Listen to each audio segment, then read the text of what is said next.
আজকে রান্না করব নারকেল বাটা দিয়ে চিংড়ি মাছ।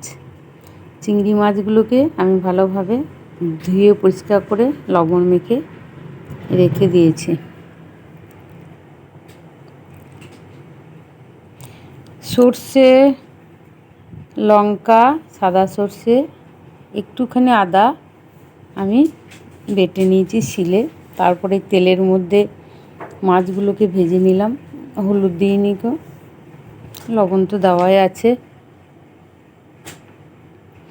ভালোভাবে নাড়াচাড়া করে, বেশি ভাজতে হয় না, হালকাভাবে ভাজলেই হবে একটু।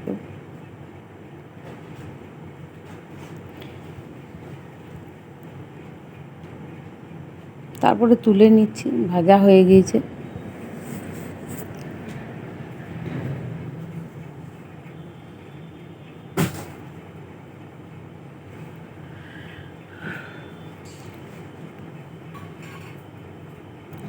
তেলটার মধ্যে আমি কালো জিরে দিয়ে দিলাম, আর গোটা জিরে অল্প করে।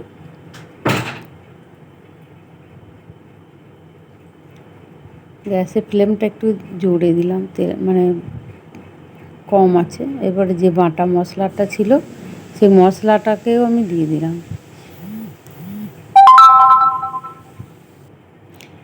মশলাটা আমার ভাজা হয়ে গিয়েছে, এরপর আমি জল দিয়ে দিলাম।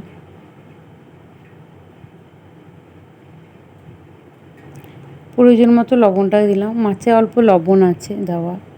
এই নারকেলটা আমি কুড়িয়ে নেব, তারপরে মিক্সিতে বেটে নেব, তাহলে একটু ছেঁকে নেব।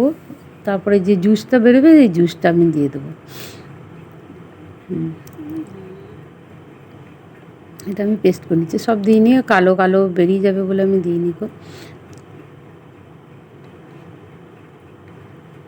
পেস্ট করে নিয়ে ছেঁকে এই দুধটাকে নিয়ে নিচ্ছি, নারকেলের যে দুধটা থাকবে সেই দুধটাকে আমি নিয়ে নেবো। তারপরে চিংড়ি মাছের যে কারিটা হচ্ছে,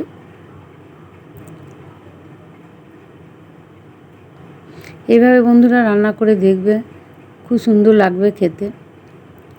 এরপর মাছগুলোকে আমি দিয়ে দেবো। চিনি অল্প দিই, চিনি দিলে ভালো লাগবে খেতে। এটা একটু মিষ্টি মিষ্টি ভালো লাগে বেশ, নারকেল দিয়ে যে চিংড়ি মাছটা, এই যে নারকেলের দুধটাকেও আমি দিয়ে দিলাম, মাছগুলোকেও দিয়ে দিলাম।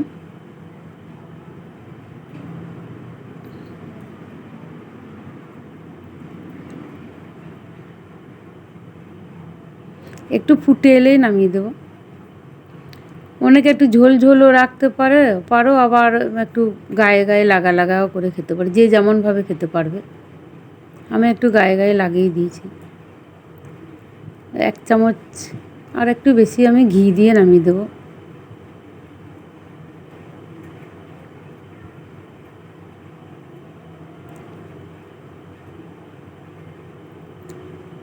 রান্নাটা আমার কমপ্লিটও হয়ে গেছে। আমি গ্যাসের ফ্লেমটাকেও বন্ধ করে দিলাম। এরপরে দেখাচ্ছি পরিবেশন করে। এই গোলমরিচ গুঁড়ো একটুকু দিয়ে দিলাম টেস্টের জন্য।